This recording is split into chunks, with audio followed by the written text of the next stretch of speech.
Hello दोस्तों, जय हिंद। तो दोस्तों, आप सभी को छठ पूजा की शुभकामनाएँ। तो जैसा कि आज कर सकते हैं कि संझ की अर्घ है, यानी आज जो है कि डूबते हुए सूरज का अर्घ दिया जाता है। आइए चलिए हम लोग जो है कि छठ पूजा के कह सकते हैं कि मनाने के क्या एक कह सकते हैं बहुत बड़ा इसका जो महत्व है, इससे हमें क्या सीखने को मिलता है, वो थोड़ा हम लोग जानने का प्रयास करते हैं। और हम लोग विद्यार्थी हैं, तो हमें जानना चाहिए। तो जैसा कि छठ पूजा है ना, तो इसे छठ पूजा क्यों कहा जाता है? तो सबसे पहले बात हम लोग याद रखेंगे कि दीपावली का जो त्योहार है ना? उसका जो आपका छठवां जो दिन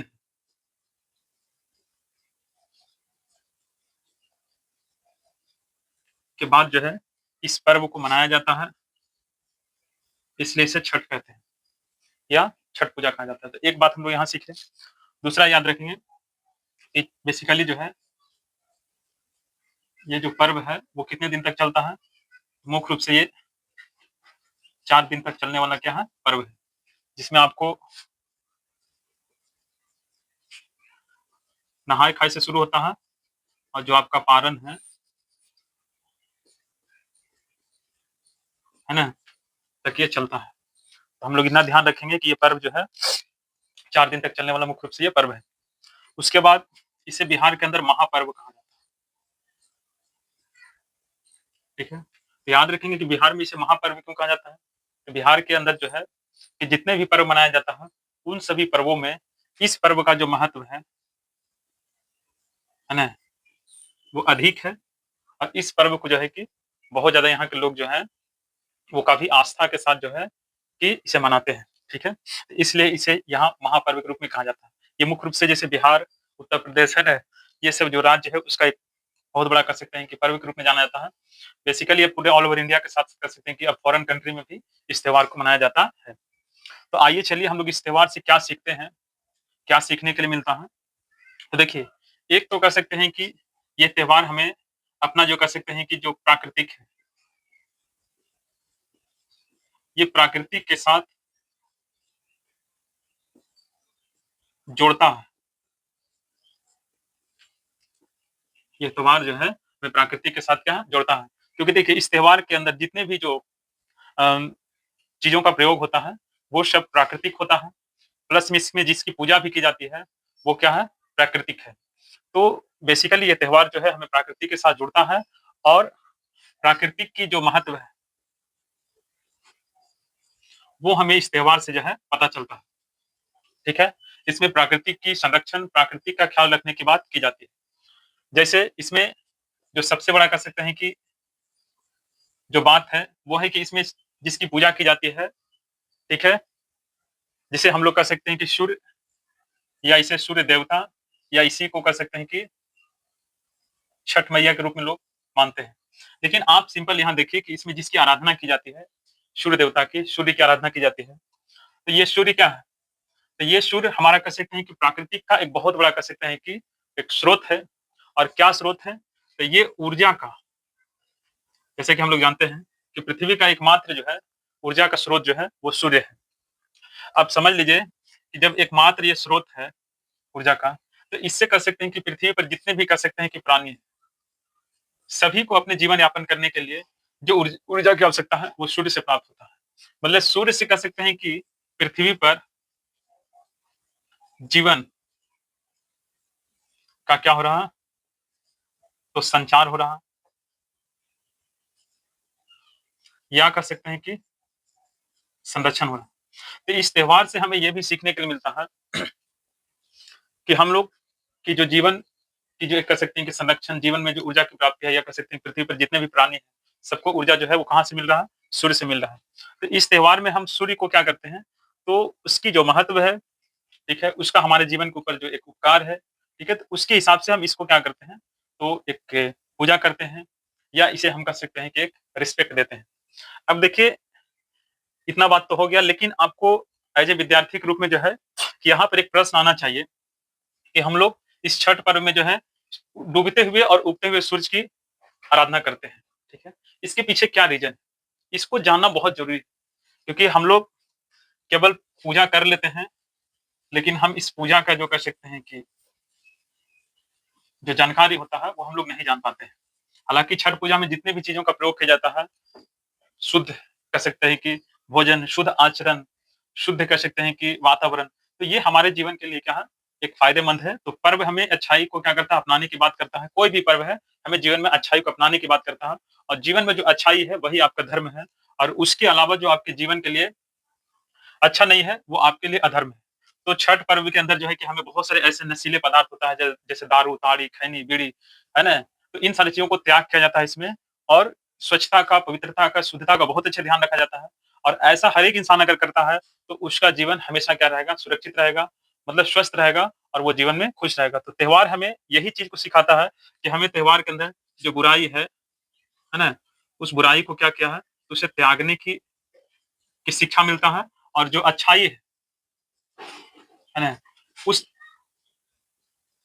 अच्छाई को यहाँ पर अपनाने की हमें शिक्षा मिलता है। तो त्योहार से हमें यही सीखना चाहिए कि हमारे जीवन में क्या अच्छाई है, उसे हम अपनाएँ और जो बुराई है, हम उसे त्यागें। चाहे तो वो हमारे पर्यावरण, खान-पान से रिलेटेड हो या हमें अपने जीवन की जो बातें हैं, जो हमारी कह सकते हैं कि रहन-सहन है, इन सारी चीज़ों का ध्यान रखना चाहिए। अब इसमें देखिए 2 बात यहाँ पर सीखना है कि इसमें डूबते हुए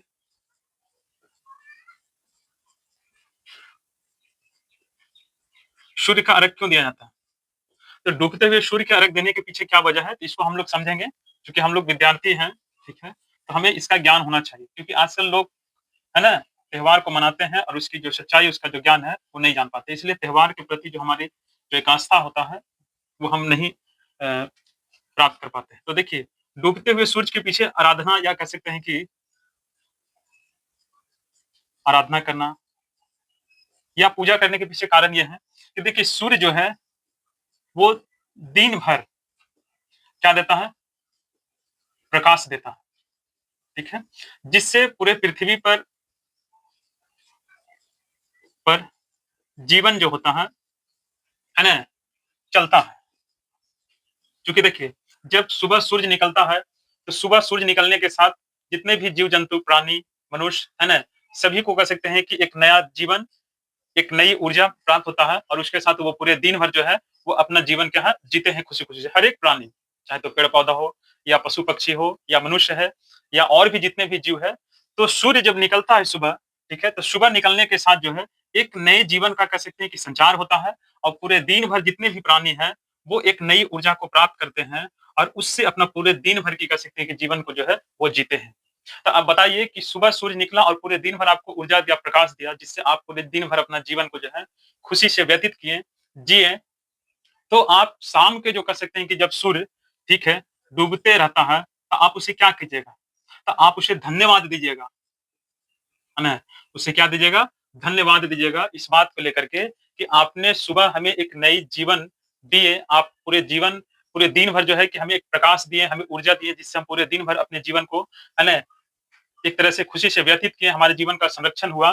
तो हम यहाँ पर कह सकते हैं कि डूबते हुए सूरज की आराधना इसलिए करते हैं क्योंकि सूर्य जो सुबह से लेकर के शाम तक पूरे दिन भर हमें जो प्रकाश और ऊर्जा जो देता है, तो हम उसके लेकर के हम उसे शाम को जो है डूबते हुए सूरज की जो आराधना करते हैं, तो हम उसमें उसकी एक तरह से शुक्रिया करते हैं, उसे एक धन्यवाद देते हैं, ठीक है? इस तरह से जो है कि आपको यहाँ पर इस बात को ध्यान रखना है कि हम लोग डूबते हुए सूरज की पूजा क्यों करते हैं? तो हम डूबते हुए सूरज की हम उसे एक अ, उनको हम एक शुक्रगुज़ार के रूप में हम उसे क्या करते हैं, तो आराधना करते हैं, हम उसकी पूजा करते हैं, हम उसे धन्यवाद देते हैं कि आपने मुझे जो है कि पूरे दिन भर जो है ऊर्जा और प्रकाश दिए, जिससे हम पूरे दिन भर अपने जीवन को खुशी से व्यतीत किए। तो डूबते हुए सूरज के मतलब कह सकते हैं कि जो अर्घ देने का सबसे बड़ा कारण यही है कि पूरे दिन भर सूर्य भगवान जो है, वो हमें ऊर्जा और प्रकाश दिए, जिससे हम पूरे दिन भर जीवन अपना, है ना, व्यतीत किए। तो हम उसके लिए डूबते हुए सूरज को धन्यवाद देते हैं और साथ में कह सकते हैं कि जस्ट इसका जो उल्टा हो जाता है, जिसमें हम लोग उगते हुए सूरज की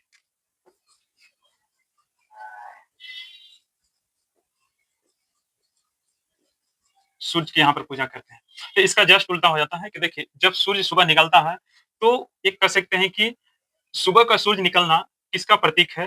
तो एक कह सकते हैं कि नए जीवन नए जीवन एक कह सकते हैं कि एक नई ऊर्जा, ठीक है, का प्रतीक है।